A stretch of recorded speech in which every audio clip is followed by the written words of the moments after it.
আমি নর্মালি এইভাবে ইন্ট্রো করি না, কিন্তু আমি এখন ঝুলছি একটা গুহার 100 ফুট নিচে, যেটা মাটির নিচে 5 কিলোমিটার জুড়ে বিস্তৃত আছে। আর আমরা এটা পছন্দ করি বা না করি, যখনই আমি আর আমার বন্ধুরা মাটি টাচ করলাম, আমরা অফিসিয়ালি এখানে আগামী 7টা দিন কাটাতে চলেছি। বাবারে, এটা আমার জীবনে করা সবথেকে ভয়ঙ্কর জিনিস। প্রথমত, আমাদের এখন এখান থেকে অনেকটা দূরে যেতে হবে। কেন? যদি ঝড় বৃষ্টি হয় তাহলে এই পুরো জায়গাটা জলে ভরে যেতে পারে, আর সমুদ্রের মতো ঢেউ এসে সবাইকে ভাসিয়ে নিয়ে যেতে পারে। সেই জন্য আমাদের আরো ভিতরে যেতে হবে একটা বেস ক্যাম্প বানানোর জন্য। ভাই এটা পুরো পাগলাম। এটা একটা অন্য জগৎ মনে হচ্ছে। এই কেভ এন্ট্রান্সটা হয়তো দেখতে সুন্দর, কিন্তু দেখে যা মনে হচ্ছে আসলে তা নয়। আর আমরা হয়তো জানি না যে আগামী 7টা দিন আমাদের জীবনের সব থেকে কঠিন সময় হতে চলেছে। সব থেকে বাজে ডিসিশন।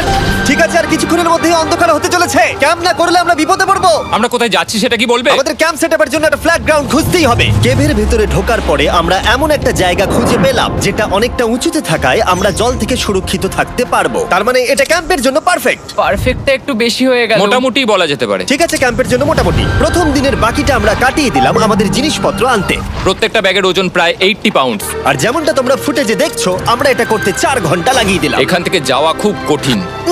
তারপরে আমরা সবাই বেস ক্যাম্পে ফিরে গেলাম। ঠিক আছে, আমরা এখানে লাইট লাগিয়ে দিলাম। আমাদের সব জিনিসপত্র হোম বেসে চলে এসেছে। একটু ক্যামেরাটা ওদিকে দেখাবে।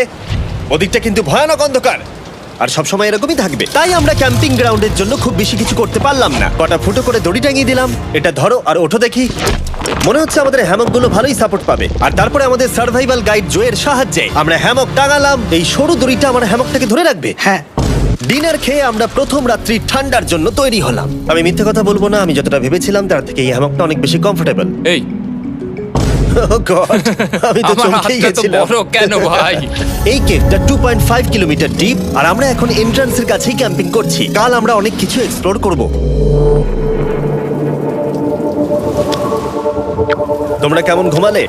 ভয়ঙ্কর। ঘুমই হয়নি। এটা সত্যিই একটা অস্বস্তিকর পরিবেশ। কেবের ওপর থেকে অনবরত আমাদের উপরে জল পড়েই যাচ্ছিল, তাই উপরে একটা প্লাস্টিক চাপালাম, কিন্তু তাও আমাদের হ্যামকের উপরে জল পড়েই যাচ্ছিল। একটা আইডিয়া আছে, চলো শেল্টারগুলোকে ভালোভাবে তৈরি করি। আমার মনে হয় এই প্লাস্টিকগুলোকে জুড়ে দিলে আর জল পড়বে না।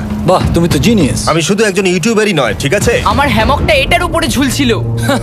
মানে দেখো, আমি আরেকটু হলে হ্যামক থেকে নেমে পড়ে যেতাম। আর আমরা সেই সময় এটা বুঝতেই পারিনি যে এই গর্তটা প্রায় 40 ফুট গভীর। তাই যখন আমি আর শন প্লাস্টিকগুলোকে জুড়ছিলাম, তখন ম্যাক আর কার্ল এই গর্তটা কতটা ভয়ঙ্কর সেটা দেখতে গেল। আমার হ্যামকটা দেখতে পাচ্ছো? ওখানে আমি ঘুমোচ্ছিলাম। এদিকটা দেখো। আর যেহেতু এই কেভে সব একই রকম দেখতে, তাই আমাদেরকে ফলো করা অনেকটাই কঠিন ছিল। এই ম্যাপে তোমরা আমাদের হোম বেস দেখতে পারবে, আর দেখতে পারবে ওরা ওখান থেকে কত দূর হ্যাঁ, যাচ্ছে। এটা তো খুবই ভয়ঙ্কর। ভাই এটা পাগলামো। আর যখন ছেলেরা র্যান্ডমলি এক্সপ্লোর করছিল, তখন আমি আর শন ক্যাম্পে কাজ করছিলাম।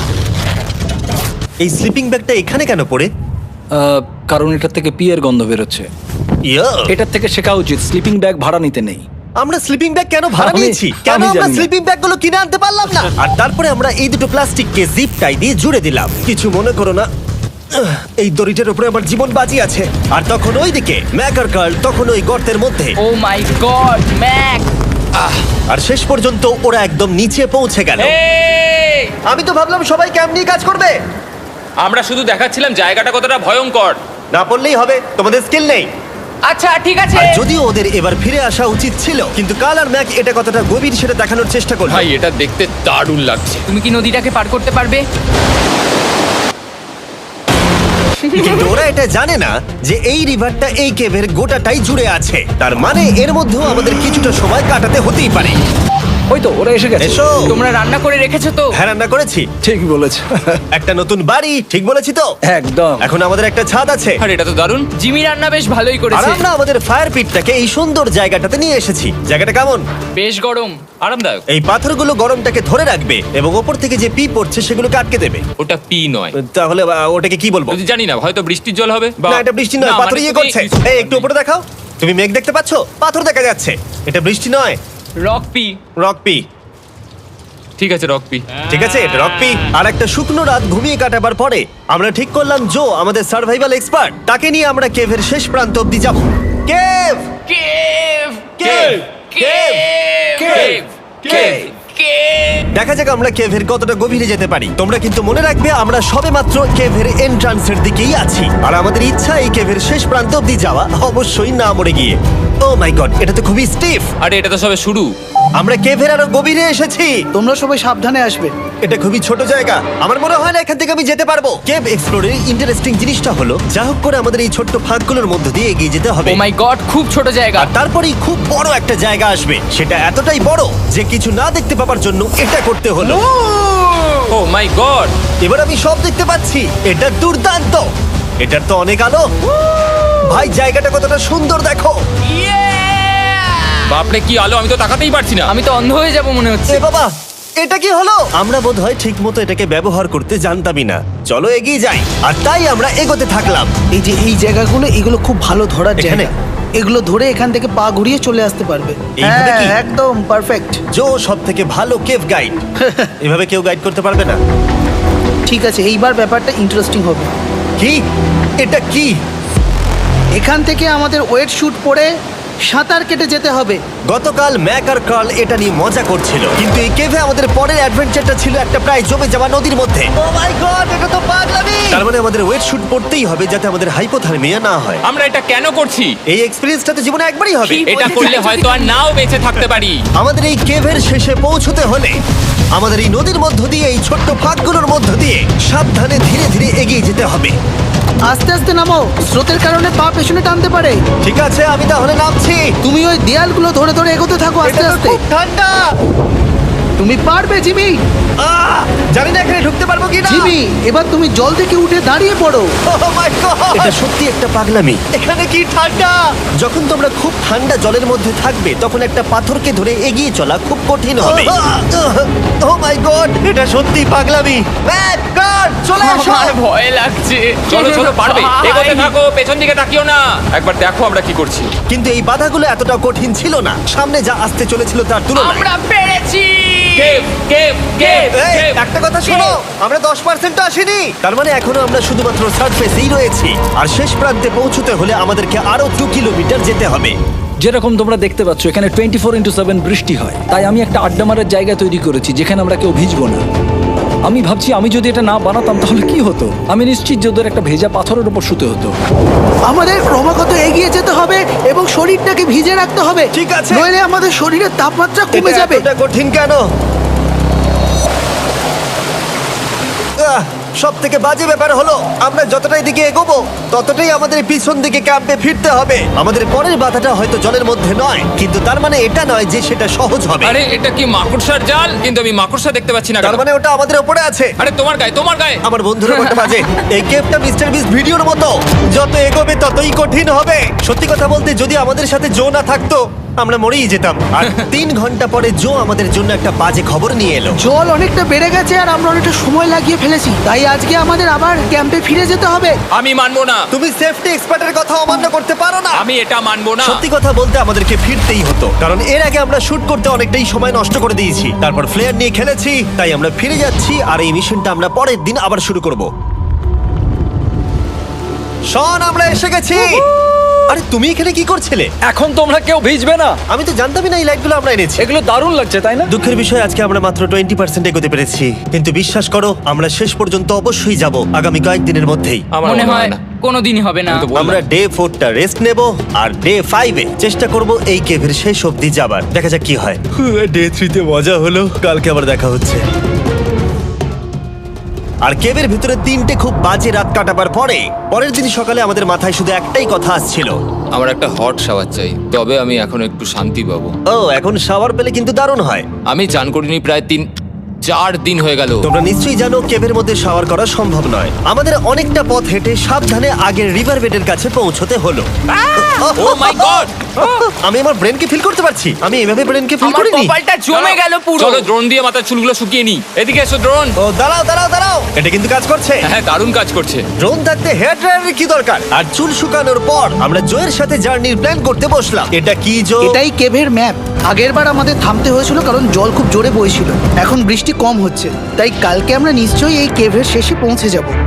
এটা ভয়ঙ্কর হতে চলেছে। প্রথমে আমাদের কালকে যেখান দিয়ে গেলাম সেখান দিয়ে আগে যেতে হবে। জলের মধ্যে ঝাঁপ দিতে হবে এবং পাথর দেখে হাঁটতে হবে। এগুলো সবকটা আমরা যদি পার করতে পারি তাহলে আমরা গ্লো ওয়ার্ম চেম্বারে পৌঁছে যাব। কেমন দেখতে তুমি সেটা বলো না, আমি তোমাদেরকে সারপ্রাইজ দিতে চাই। তোমার মনে হয় আমরা পারবো? ওইসব বাদ দাও, আমরা ঠিক কালকে পৌঁছে যাবো। কালকের প্ল্যান আমরা চক আউট করে নিয়েছি। আমরা রেস্ট করছি আর ফেস্টিভ্যাল স্মোর্টস খাচ্ছি আমাদের এনার্জি রিগেন করতে। সবাইকে চিয়ার্স। Yippee! জো এই প্রথমবার ফেস্টিভ্যাল ও, স্মোর্টস দারুণ। খাচ্ছে। জো সত্যি কথা বলবে। এটা দারুণ, তাহলে ভালো লাগলো। দারুণ লেগেছে। আমরা এই চকলেটটা আগে কেন বের করিনি? এটা এমনি চকলেটের থেকে 10 গুণ ভালো খেতে। সত্যি কথা বলতে তোমরা যদি ফেস্টিভ্যালের সাথে স্মোর্টস ট্রাই না করে থাকো তাহলে তোমরা মিস করছো। কালকে আমরা পুরো কেভটা এক্সপ্লোর করব, দেখা হচ্ছে। তাই আমরা ভালো করে ঘুমানোর চেষ্টা করলাম আর কালকের প্রিপারেশন নিলাম কেভের শেষে যাওয়ার জন্য। আমরা আমাদের জীবনের সবথেকে ডেঞ্জারাস জার্নি করতে চলেছি। ডে 3 এর অভিজ্ঞতা মাথায় রেখে আমরা কম শুট করেছি যাতে আমরা সামনের দিকে তাড়াতাড়ি এগোতে পারি। জলটা খুব ঠান্ডা হ্যাঁ, আগের দিনের মতোই, খুব ভালো। এই তো আর যাতে আমরা সবাই বেঁচে ফিরতে পারি তাই জো ছাড়াও আরেকজন সার্ভাইভাল এক্সপার্টকে আমরা নিয়ে এসেছিলাম। এখানেই আমরা ডে 3 তে আটকে গেছিলাম। এখন আমরা কি করব? এবারে আমরা অনেক তাড়াতাড়ি এসেছি। আমাদের পিছনে ঘন অন্ধকার, কোথায় যাব? এই রাস্তাটা অনেক সরু এবং হ্যাঁ। স্রোত প্রচুর বেশি, তাই আমরা দেয়ালগুলো ধরে ধরে আস্তে আস্তে এগোবো। এই যে এইভাবে। ও হ্যাঁ, God! এই রকটায় জাম্প করো। কয়েকটা ভালো পাথর আছে যেগুলোকে তুমি ধরে এগোতে পারবে। আরে এখানটা তো অনেক অন্ধকার। আমি আর পা পাচ্ছি না, আমি এখন মাটিতে আর পাই পাচ্ছি না। যেহেতু আমরা মাটিতে পা পাচ্ছিলাম না, তার মানে যদি আমরা পাথর ছেড়ে দিই তাহলে এই জলের স্রোত আমাদেরকে ভাসিয়ে নিয়ে যেতে পারে। জো, আমরা কি করব? আমি এটা ধরে এসেছি, তুমি এটা ঠিক ধরো। আছে, আমি তো দেখতেও পাচ্ছি না কোথায় যাচ্ছি। জো, স্রোত আমাকে ভাসিয়ে নিয়ে চলে যাচ্ছে। আমি তুমি করবো কি করে? পারবে, পারবে। শুধু মুখটা এখান থেকে ঢুকিয়ে দাও, আমি হেল্প করছি। এখানে আমি ঢুকবো? হ্যাঁ, এই গর্তের মধ্যে। এই তো, খুব ভালো। এটা আমার জীবনের সবথেকে বিপজ্জনক অ্যাডভেঞ্চার। আমরা এখন কেভের অনেক গভীরে চলে এসেছি আর এবার আমাদের সামনে প্রথম বড় বাধা।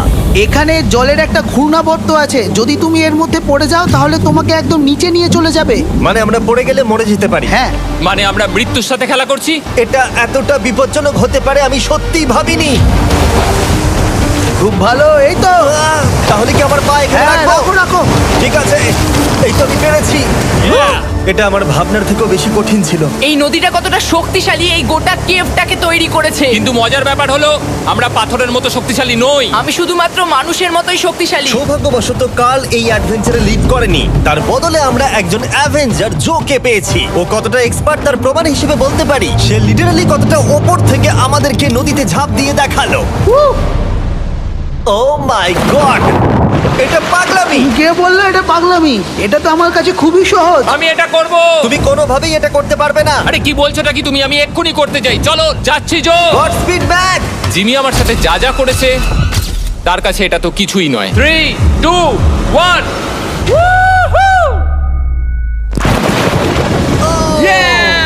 তুমি করবে? না, আমরা না এগুলো শেষ পর্যন্ত যেতে পারবো না।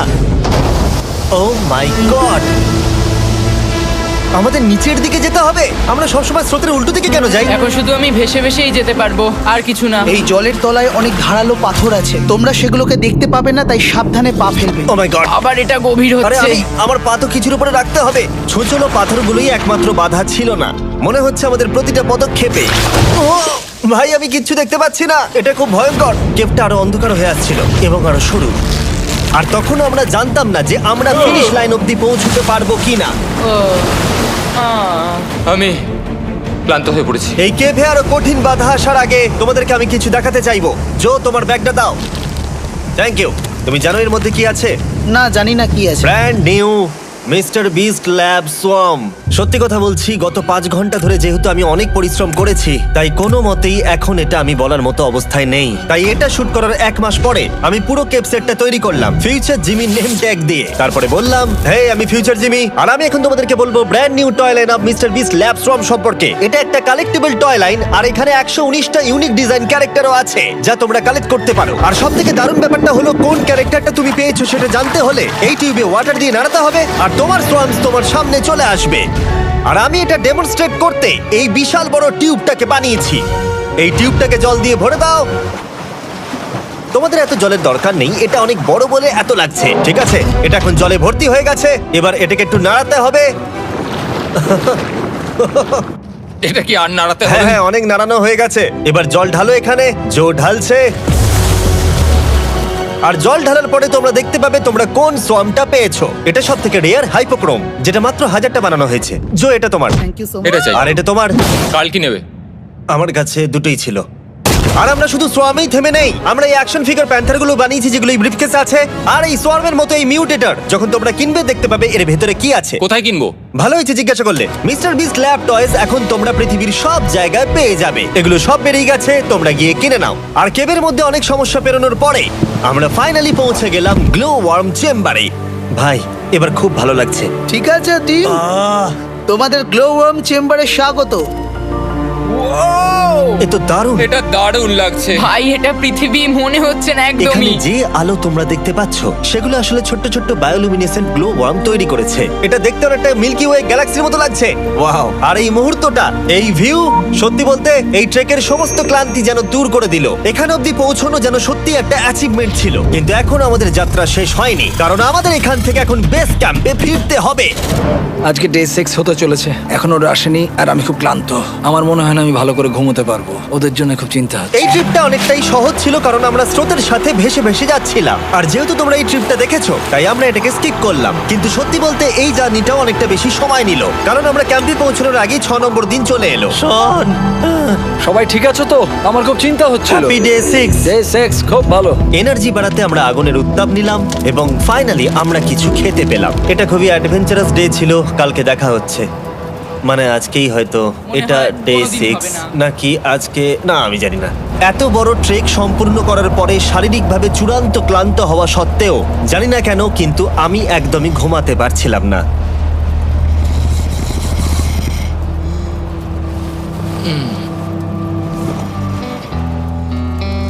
আমি 7 দিন সলিটারি কনফাইনমেন্টে কাটিয়েছি, কবরে কাটিয়েছি, 7 দিন রাফটে থেকেছি। কিন্তু সত্যি কথা বলতে এটা সবার থেকে বেশি কঠিন ছিল, কারণ সব সময় ভিজে, ঠান্ডা, প্রত্যেক মুহূর্তে এই পাথরগুলো শরীরে ব্যথা দিচ্ছে। বেশিরভাগ সময়টাই এই কেভটা দুঃস্বপ্নের মতো ছিল। কিন্তু তোমার আর আমার মধ্যে জিমি! ইয়ো! গার্ড, আমাকে দেখতে পাচ্ছো? এটা পৃথিবীর সবথেকে উজ্জ্বল টর্চ। মজার মুহূর্ত অনেক ছিল। মাটির নিচে 300 ফুট গভীরে অভিযান চালানো থেকে আমাদের সবাই মিলে হ্যামক নিয়ে হাসাহাসি করা সবকিছুই এই অভিযানের অংশ ছিল। যেহেতু আমাদের সঙ্গ দারুণ, চলো তিমির মতো আওয়াজ করো। তাই এই ভিজে, ঠান্ডা, পাথুরে অদ্ভুত কেভের ট্রিপটা বদলে গেল আমাদের জীবনের সব থেকে সুন্দর মুহূর্তে।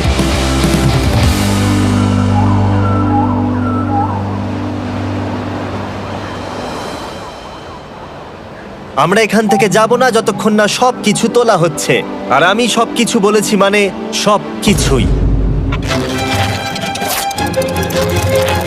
চলো এবার বেরোনো যাক। আর যখন আমরা মাউথ কেভে আবার ফিরে এলাম, ভাই ওপরটা দেখতে দারুণ লাগছে। তখন জয়ের জন্য একটা সারপ্রাইজ ছিল। বেরোনোর আগে জো, আমরা তোমার কাছে কৃতজ্ঞ। তাই এই নাও $50,000 নিউজিল্যান্ড ডলার্স, 10,000 করে প্রত্যেক জনের প্রাণ বাঁচানোর জন্য। Oh my god, thank you so much Jimmy. Thank you Joe. Love you, Joel! এবার আমাদের সব কাজ হয়ে গেছে, চলো বেরোনো যাক। 7টা দিন পরে আমরা ফাইনালি এখান থেকে বেরোচ্ছি।